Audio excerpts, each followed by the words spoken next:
जी बताया जाए उद्देश्य। आप सभी मीडिया बंधुओं को दीपावली की हार्दिक शुभकामनाएं अभी आने वाली है। आप सबों को बुलाने का उद्देश्य है कि बहुजन समाज पार्टी ने मुजफ्फरपुर से कुछ सीटें अनाउंस की हैं। उसमें बोचहा, कांटी, पारू और कुरहनी, गायघाट भी। गायघाट से इशरत जहां हैं, बोचहा से राजेश कुमार हैं, कांटी से विवेक कुमार हैं, पारू से विजय सिंह हैं और बरुराज से अभी बात चल रही है। कुरहनी से मुझे प्रत्याशी बनाया गया है। पिछले 37 वर्ष से जिस तरह से दोनों गठबंधन, चाहे वह महागठबंधन हो या वो भारतीय जनता पार्टी नीत राष्ट्रीय जनतांत्रिक गठबंधन हो, दोनों ने बिहार के लोगों को लूटा है, बिहार से विश्वासघात किया है। आज तक एनडीए जो अपने आप को कहती है कि हम विकासोन्मुख राजनीति करते हैं, आप लोग बता दें कि कोई भी विकास का काम अगर उन्होंने किया है, 37 वर्ष में एक भी विकास का काम नहीं हुआ है। मैं दावे से कहता हूं। ये बताइए कि बिहार से कितना उम्मीदवार उतार रही है बसपा या मुजफ्फरपुर से कितना? बिहार में सभी 243 सीट पर बहुजन समाज पार्टी चुनाव लड़ेगी। मुजफ्फरपुर के भी जब बिहार में 243 लड़ेगी तो मुजफ्फरपुर से सभी 11 सीटों पे बहुजन समाज पार्टी चुनाव लड़ेगी। 6 सीट पे घोषणा हो चुकी है, बाकी सीटों पे भी अभी वक्त है, घोषणा हो जाएगी।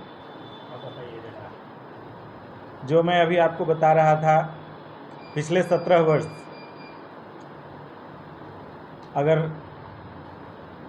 लालू जी ने यहाँ शासन में थे और उस समय विकास नहीं हुआ तो लालू जी को लोगों ने सजा दी और लालू जी अभी नहीं हैं शासन में। लेकिन राजग जो अपने आप को विकास के प्रति उन्मुख हमेशा और तत्पर बताता है, उसने भी 20 वर्ष में बिहार में कोई काम नहीं किया है। आप लोग तो स्वतंत्र पत्रकार हैं, आप ही लोग बता दें अगर कोई काम हुआ है तो। रोड बना लेना, 2-4 और नाला बना देना, ये कोई विकास नहीं होता है, ये इंफ्रास्ट्रक्चर है। और इंफ्रास्ट्रक्चर का डेवलपमेंट जब आप सत्ता में रहेंगे तो जो भी रहेंगे उनको करना ही पड़ेगा। विकास उसको कहते हैं जब यहाँ कोई रोजी रोजगार का साधन हो जाता, कोई इंडस्ट्री लग जाता। तो यहाँ तो जो स्थापित उद्योग थे वह भी चले गए। यहाँ एक नॉलेज पार्क बनाने का बहुत अच्छा मौका था गवर्नमेंट के पास, लेकिन सरकार ने वह मौका भी गंवा दिया। आप ये बताइए कि हमारे यहाँ का स्टूडेंट, हमारे यहाँ का टीचर, लेकिन पढ़ता पढ़ाता कोटा में जाकर है, पढ़ता पढ़ाता दिल्ली में जाकर है, पढ़ता पढ़ाता आपको मुंबई में जाकर है या कोलकाता में जाकर है, बड़े बड़े शहरों में या बेंगलोर में जाता है।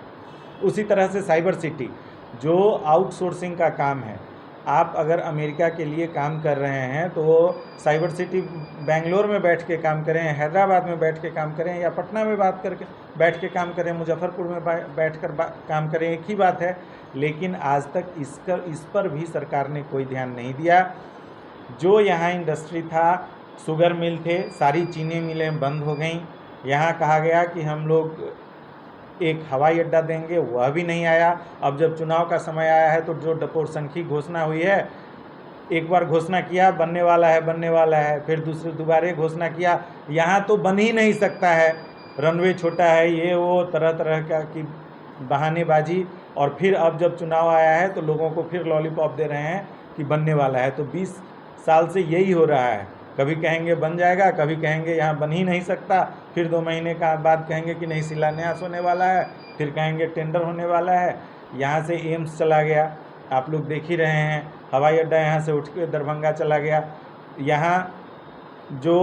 यहाँ के व्यापारी बंधु हैं, सब सूरत में सबों की फैक्ट्री है, सब लोग आते जाते रहते हैं, लेकिन उन व्यापारियों को भी यहाँ जो सूता पट्टी है वहाँ के व्यापारियों का सूरत में बहुत सारा फैक्ट्री भी लगा हुआ है। क्या उन व्यापारियों को बुलाने के लिए सरकार ने कोई प्रयास किया?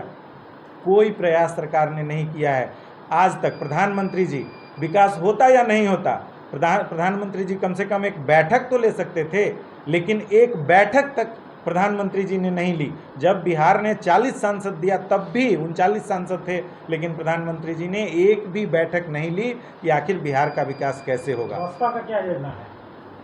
वही मैं बता रहा हूँ, जब गुजरात में सरकार होती है, जब यूपी में सरकार होती है, तो वहाँ तो एनआरआई का भी सम्मेलन कराया जाता है और जो इंडस्ट्रियलिस्ट होते हैं उनका भी सम्मेलन करवाया जाता है। तो फिर बिहार में ऐसा सम्मेलन क्यों नहीं होता है?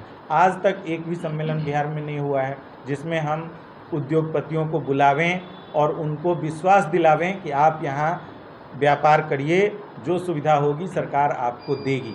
तो इन सबों से उभरने के लिए बहुजन समाज पार्टी ने सभी 243 सीटों पर लड़ने का निर्णय लिया है। हम लोग सभी 243 सीटों पर लड़ेंगे और अपने दम पर सरकार बनाएंगे। जब हमारी सरकार आएगी, यहाँ हम लोग इंडस्ट्री भी स्थापित करेंगे और 2 काम जैसा हमने आपको कहा जिसमें कुछ नहीं लगता है, सिर्फ हम लोगों को ज़मीन उपलब्ध कराना है। हम लोग नॉलेज पार्क बनवाएंगे हर शहर में, जहाँ स्कूल के लिए, कॉलेज के लिए, यूनिवर्सिटी के लिए हम लोग जगह उपलब्ध कराएंगे और पीपीपी मॉडल पे वहाँ स्कूल, कॉलेज, यूनिवर्सिटी बनाकर विदेशी यूनिवर्सिटीज़ को भी हम लोग यहाँ आमंत्रित करेंगे। और दूसरा जो साइबर सिटी है वो बनाएंगे। पटना हो, मुजफ्फरपुर है, भागलपुर जैसे शहरों में हम लोग साइबर सिटी बनाएंगे।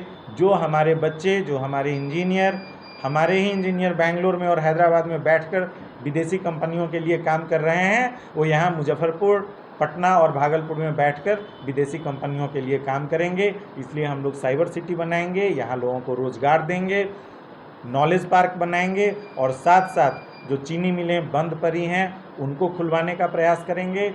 हर तरह का रोज़गार, हमारे युवाओं को कैसे रोज़गार मिले, इस पे सरकार काम करेगी। युवाओं को रोज़गार देगी, महिलाओं को रोज़गार देगी और हम इतने रोज़गार पैदा करेंगे कि हमको युवाओं को और महिलाओं को पेंशन देने की आवश्यकता नहीं पड़ेगी। 20 साल आप सरकार में रहिएगा और युवाओं को 1000 रुपये, 1000 रुपये में क्या होता है जी? 1000 रुपये आप बेरोज़गारी भत्ता, आप मजाक कर रहे हैं। बेरोज़गारों को रोज़गार चाहिए, 1000 रुपये आपका भीख नहीं चाहिए, बेरोज़गारी भत्ता नहीं चाहिए। आप जो बेरोज़गार हमारे भाई बंधु हैं उनको रोज़गार दीजिए, रोज़गार पैदा करिए और हम लोग यही काम करेंगे। शायद भगवान ने यह काम हम लोगों के लिए छोड़ रखा है। जब हम लोग आएंगे हम लोग रोज़गार पैदा करेंगे और अपने युवाओं को रोज़गार देंगे। नामांकन कब करने जा रहे हैं? हम लोग 17 तारीख को हम अपना नामांकन करेंगे। हमारे पार्टी के मैक्सिमम प्रत्याशी 17 तारीख को ही नामांकन करेंगे। हमारा जो कुरहनी से हम नामांकन करने वाले हैं वो सिलौत पूर्वी छोर पे है, जो हमारा एक तरह से बॉर्डर है। वहाँ से हम शुरुआत करेंगे, सिलौत, गजपति, फिर सिलौत जयनारायण होते हुए हम लोग मारीपुर चौक आएंगे और वहाँ से शहर में प्रवेश करेंगे। पानी टंकी चौक होते हुए कलेक्ट्रेट जाके हम लोग अपना नामांकन करेंगे।